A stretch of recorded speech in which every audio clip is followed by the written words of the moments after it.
कथा है।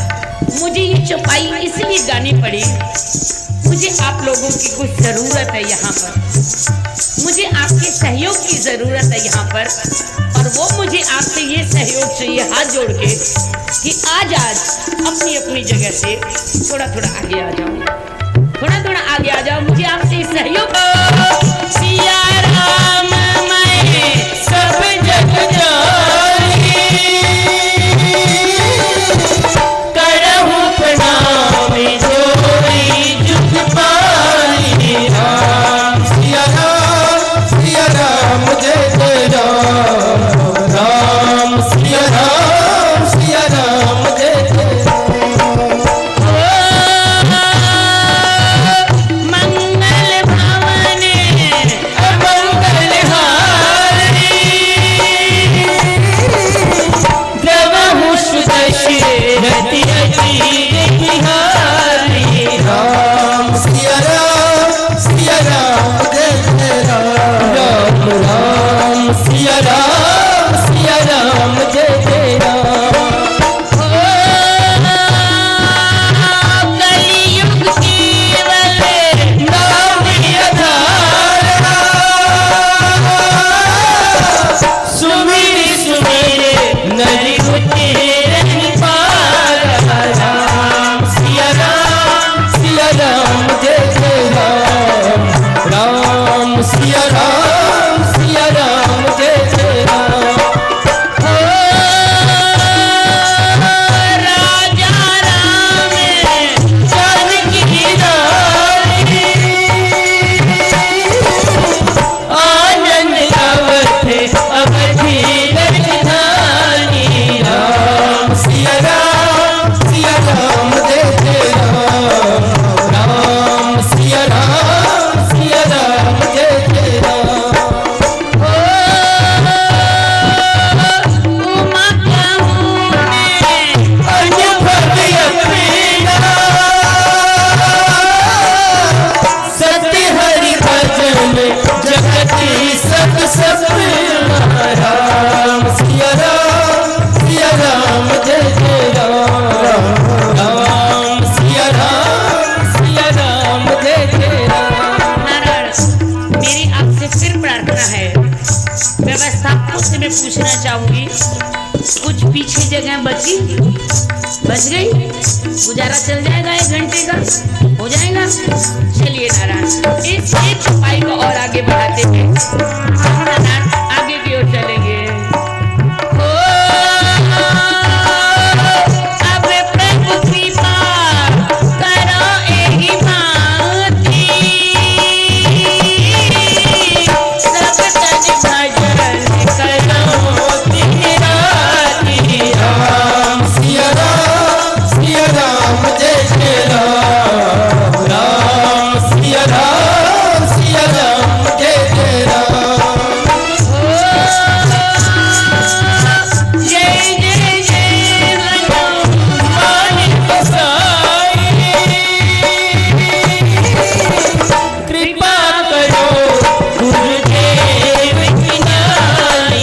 राम सिया राम जय जय राम, राम सिया राम जय जय राम।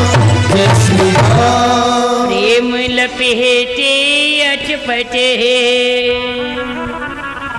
सुन के वट के बैन, चितई जान की लखन सिया, बिहि से करुणायन, बिहि से करुणायन। बोलिए राजा रामचंद्र भगवान। नारायण की पावन मंगल में कृपा से जहां पर चर्चा को विश्राम दिया था कि आज जब विदा होने लगे जामवंत राम जी से, तो उन्होंने त्रेता युग में राम जी से पूछा, प्रभु श्री राम फिर दर्शन कब होंगे, फिर कब मिलेंगे। प्रभु श्री राम जी ने कहा, जामवंत जी अब अगले युग में मिलेंगे। जामवंत जी आयु से वयोवृद्ध होने के नाते राम जी से पूछने लगे, प्रभु श्री राम अगले युग में हम आपको कैसे पहचानेंगे, आपकी क्या पहचान होगी? श्री राम जी ने कहा, जामवंत जी मैं स्वरूप तो कोई भी बदल करके आऊं, मैं कोई भी स्वरूप लेकर के आऊं, परंतु मेरी एक पहचान होगी, मेरे वक्षस्थल पर भृगु जी के पांव का निशान होगा। आज वही जामवंत द्वापर युग में जब 27 दिन से लगातार युद्ध कर रहे हैं और 27वें दिन की शाम को जब उनका जोड़ जोड़ अंग अंग हिल गया, 28वें दिन प्रातःकाल युद्ध करने से पहले नारायण उनको याद आई, कहीं ऐसा तो नहीं हुआ त्रेता के राम इस रूप में आ गई हो, मेरे जोड़ जोड़ अंग अंग को हिला देने वाला कोई साधारण इंसान तो नहीं हो सकता। आज 28वें दिन प्रातःकाल युद्ध करने से पहले जामवंत जी कहते हैं, ओ साधारण मनुष्य, आज युद्ध करने से पहले मैं आपके वक्षस्थल को देखना चाहूंगा। भगवान श्री कृष्णा ने जैसे वक्षस्थल से पीतांबर हटाया, हटाते ही नारायण जामवंत जी ने भृगु जी के पांव का निशान देखा। भृगु जी के पांव के निशान के दर्शन करते जामवंत जी भगवान श्री कृष्ण के चरणों में गिर करके क्षमा मांगने लगे, क्षमा कीजिए नाथ, मैंने आपको पहचाना नहीं और आपसे युद्ध किया। नारायण नारायण, भगवान श्री कृष्णा ने क्षमा किया। जामवंत जी ने कहा, ओ कृष्णा, अब तक तो आप और मैं शत्रु थे, अब आप मेरे घर भगवान आए हो, मेहमान आए हो, आप मेरे घर रहो, मैं आपकी सेवा करूंगा। नारायण भगवान रहने लगे, सेवा करवाने लगे, जामवंत सेवा करने लगे। इधर कुछ द्वारिकावासी जो नारायण गुफा के बाहर खड़े हुए थे, उन्होंने देखा युद्ध की गदा की आवाज आनी बंद हो गई। क्या परिणाम हुआ? 1-2 दिन में भगवान लौट करके नहीं आए तो परिणाम क्या होता है? 2 में से 1 की जीत और 1 की हार। डर गए द्वारिकावासी, अब क्या होगा, अब क्या होगा? वो सब के सब द्वारिकावासी वहां से चले और अंबा जी के, दुर्गा जी के मंदिर में जाकर के अनशन व्रत करके बैठ गए। भगवान श्री द्वारिकानाथ जामवंत जी से नारायण आतिथ्य सेवा स्वीकार करने के बाद 2-4 दिन में कहने लगे, अब हम वापिस जाएंगे। जामवंत जी ने कहा कि अब आप आनंद खाओ, अच्छा ठीक है, सारा पानी मत पी जाना, और भी लोग हैं पीने वाले। तो नारायण नारायण भगवान की मंगलमयी कृपा से आपको बताने जा रहे थे। नारायण जब जामवंत जी ने कहा कि द्वारिकानाथ श्री कृष्णा, भगवान हे नाथ श्री कृष्णा, अब आप मेरे घर मेहमान आए हैं, भगवान आए हैं, सो नारायण मैं आपकी क्या सेवा करूं? मणि तो आप लेने आए हैं, मणि तो मैं आपको दूंगा, परंतु मेरे जीवन की सबसे पवित्र जो कमाई है वो क्या है? नारायण सदग्रस्त के जीवन की पवित्र कमाई क्या होती है? सबसे कीमती धन क्या होता है? सदग्रस्त के जीवन का कीमती धन कभी कभी वो अपने दैनिक जीवन से बचा करके रख लेते हैं, बैंक में, इधर उधर, अपने पालों के पास। बोले टाइम आएगा जब काम आएगा कि अपनी कमाई को छिपा करके दूसरे के पास रख देंगे। और गृहस्थ की एक ऐसी कीमती धन है नारायण, जिसको वो किसी के पास नहीं रखते हैं, अपनी आंखों से 1 मिनट दूर नहीं करते हैं। वो सदगृहस्थ का सबसे पवित्र धन है उसकी बेटी। नारायण पैसा धन दौलत इधर उधर रख देंगे, पर बेटी को 1 मिनट भी आंखों से दूर नहीं करेंगे। आज जामवंत जी ने कहा, श्री कृष्णा, मेरे जीवन का पवित्र धन है मेरी बेटी जामवंती। आप मेरे घर भगवान आए हैं, मणि तो आप लेने आए हैं, मणि आपकी, पर मेरा पवित्र धन ये बेटी, मैं आपके हाथों में कन्यादान करता हूँ। नारायण जामवंत जी ने जामवंती का हाथ और हाथ के ऊपर मणि रख करके जामवंती का हाथ भगवान के हाथों में कन्यादान कर दिया। भगवान ने स्वीकार किया, जामवंती को लेकर के द्वारिकापुरी में आए। जैसे ही द्वारिकापुरी में आए तदुपरांत नारायण भगवान श्री कृष्ण ने देखा कि समस्त द्वारिकावासी परा अम्बा के मंदिर में अनशन व्रत लेकर के बैठे हैं, अन्न जल छोड़ करके बैठे हैं। सभी ने देखा भगवान आए, सभी ने अपना व्रत खोला। भगवान श्री कृष्णा ने नारायण वो मणि ले जा करके महाराज सत्राजित को दिया और जामवंती के साथ में पाणी ग्रहण स्वीकार किया। जब मणि ले जा करके प्रसेन के भाई सत्राजित को दी और उसको ये बता दिया कि तुमने मेरे माथे चोरी का दोष लगाया, ये मणि तो तुम्हारे भाई से शेर ने मार करके ली थी और शेर से जामवंत जी ने ली थी और जामवंत जी से मणि में लेकर के आया हूँ। तो सत्राजित को अपनी गलती का पश्चाताप हुआ और उन्होंने सोचा मैंने भगवान के माथे चोरी का दोष लगाया, कहीं भगवान से मेरे संबंध बिगड़ ना जाए। सो सत्राजित ने उस संबंध को बनाए रखने के लिए नारायण अपनी सबसे सुंदर कन्या जामवंत, अपनी सबसे सुंदर कन्या सत्यभामा का हाथ भगवान श्री द्वारिकानाथ के हाथों में दिया और भगवान श्री कृष्ण ने पाणी ग्रहण स्वीकार किया। भगवान के 3 विवाह हो गए। भगवान श्री कृष्णा के 3 विवाह हो गए। 3 विवाह के बाद भगवान श्री कृष्णा ने हस्तिनापुर में पांडवों को खबर किया कि भाई शादी हो गई, मिलने के लिए आ जाओ। जब ये कहा कि शादी हो गई, मिलने के लिए आ जाओ, 5 पांडव संग द्रौपदी भगवान को दर्शन करने के लिए आए। जब भगवान के दर्शन करने आए तो नारायण आज से पहले जब भी अर्जुन भगवान के दर्शन करने द्वारिकापुरी आए तब नारायण वो भगवान के कक्ष में विश्राम करते थे। अब जब अर्जुन आए तो उन्होंने भगवान श्री कृष्ण से पूछा, कृष्णा मैं बहुत थक करके आया हूँ हस्तिनापुर से चल करके, मुझे आराम करना है, आप बताइए मैं कौन से कक्ष में आराम करूं? भगवान श्री कृष्ण ने कहा, अर्जुन तुम्हारा वही कक्ष सुरक्षित है जहां पहले विश्राम करते थे, वहीं विश्राम करो। अर्जुन भगवान के कक्ष में गए और भगवान के कक्ष में जाकर के लेट गए और लेटते ही नारायण अर्जुन को गहरी नींद आ गई। अर्जुन सो गए, भगवान के कक्ष में जाते ही सो गए। जैसे ही सोए गहरी नींद आई, 1 घंटा 2 घंटा 3 घंटा देखने के बाद जब अर्जुन बाहर नहीं आए तो भगवान श्री ने सोचा जाऊं अर्जुन को जगाऊं, इतनी गहरी नींद कैसे सो गए, क्या हुआ? जैसे भगवान गए अर्जुन को जगाने तो क्या देखा नारायण, कमाल की बात कि अर्जुन ऐसी गहरी नींद सोए कि शायद कोई व्यक्ति सोए। नारायण ऐसी गहरी नींद सोए। दुनिया वालों नारायण एक बात जरूर कहनी पड़ेगी कि आज के कलयुग में वो इंसान भाग्यशाली है जो इंसान आज के दिन वो इंसान भाग्यशाली है जो रात को बिना कुछ खाए, मतलब नींद की दवाई, बिना कुछ खाए और बिना कुछ पिए, इसका आगे खुलासा नहीं करूंगी।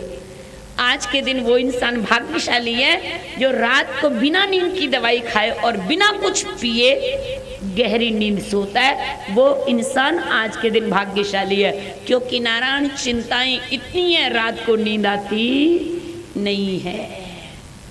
वो इंसान भाग्यशाली है नारायण जो आज के समय रात को बढ़िया नींद रात को सोता है।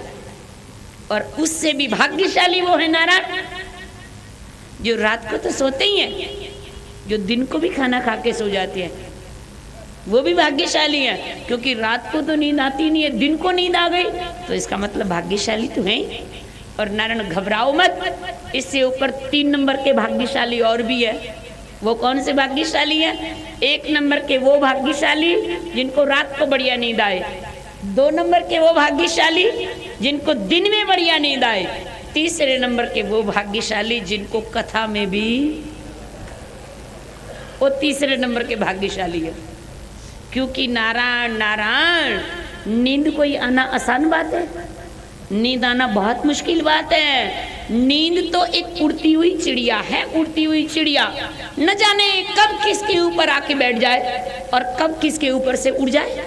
हम कहते ना पता ही नहीं चला, हम बैठे थे अचानक नींद आ गई। आ गई का मतलब कोई चिड़िया थी, पता ही नहीं चला, आई चिड़िया सिर पे बैठी और नींद आ गई। और फिर हम क्या कहते हैं, पता ही नहीं रात को सोए थे, अचानक सोए सोए नींद उड़ गई। कोई चिड़िया थी ना जो उड़ के गई, हमें पता नहीं चला, नींद ले गई। दुनिया वालों, नारायण, नींद एक उड़ती हुई चिड़िया है। कब आती है नींद? हमें अपने घर में तब नींद आती है जब हम बिल्कुल चिंता मुक्त हो जाते हैं कि भाई घर के सारे दरवाजे बंद है, घर की सभी लाइटें बंद है, घर के सभी पंखे बंद है, सभी खिड़कियां बंद है, सभी कुछ बंद है, पर्दे बंद है। और उसके बाद भी थोड़ा कोई बच्चा रोए तो उसे भी 1-2 थप्पड़ पड़ जाए, चुप कराओ, नींद नहीं आएगी। नारायण, सब कुछ बंद हो जाने के बाद, लाइट बंद, खिड़कियां बंद, पर्दे बंद, दरवाजे बंद, टेलीविजन बंद, बच्चों का रोना बंद, तब नींद आएगी। और यहाँ पे सारे दरवाजे खुले हैं, बताओ कोई बंद है? सारे दरवाजे खुले, सारी लाइटें ऑन, इतने बड़े बड़े माइक चालू, और उसके बाद भी यदि नींद आती है तो इसका मतलब यहाँ आने पर आपको कोई चिंता नहीं है कि कुछ बिगड़ने वाला नहीं है, सो जाओ। कोई कुछ उठा के ले जाने वाला नहीं है, सो जाओ। घर में ताले बंद होने के बाद भी चिंता रहती है, और यहाँ कोई ताला बंद नहीं है, फिर भी टेंशन फ्री होकर नींद आ रही है, इसका मतलब कोई चिंता नहीं है। नारायण, हंसो मत, इससे एक और भी 4 नंबर की नींद है। नारायण, 1 नंबर का भाग्यशाली वो जिसको रात को बढ़िया नींद आए। दूसरे नंबर का भाग्यशाली वो जिसको दिन को बढ़िया नींद आए। तीसरे नंबर का भाग्यशाली वो जिसको कथा में बढ़िया नींद आए। और चौथे नंबर का भाग्यशाली वो है नारायण जिसको खराटे की नींद आए। जिसको खराटे की नींद आती है ना, वो सबसे बड़ा भाग्यशाली है। क्योंकि नारायण, जिसको खराटे की नींद आती है ना, उसे तो तकिया पे सिर रखते ही ट्रेन चालू, और पड़ोसी सारी रात मुंह देखे उसका, उसको नींद नहीं आएगी। जिस दिन भुगतोगे ना, पाला पड़ेगा, उस दिन याद आएगी ये बात। नारायण, अर्जुन को जो नींद आई, अर्जुन को जो नींद आई वो 4 नंबर की नींद आई। समझ आई आपको? 4 नंबर वाली नींद आई। कौन सी नींद नारायण? खराटे वाली नींद। अर्जुन को खराटे वाली नींद आई। और क्या कमाल की नींद आई नारायण! खराटे तो है ही है, उसके साथ एक एक श्वास श्वास में अर्जुन क्या बोल रही है? कृष्णा कृष्णा कृष्णा कृष्णा।